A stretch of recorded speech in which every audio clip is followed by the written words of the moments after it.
Bilgan biladi, bilmaganga lifehack. Bu yerda mana konditsionerchi trubkasini olib kelib qo'ygan, slivkini. Endi nima qiladi? Bunga to'g'ridan to'g'ri ulaydimi yo boshqacha yo'l qiladimi? Biz bunga nima qilamiz desa, hid chiqmasligi uchun rakvina qo'yilgandan keyin sifoni bo'ladi. O'shani sifonni yon qismidan ulab yuboramiz.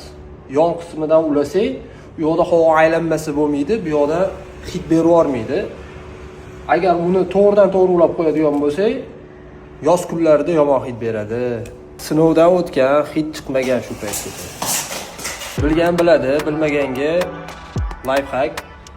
Bu yerda mana konditsionerchi trubkasini olib kelib qo'ygan, slivkini.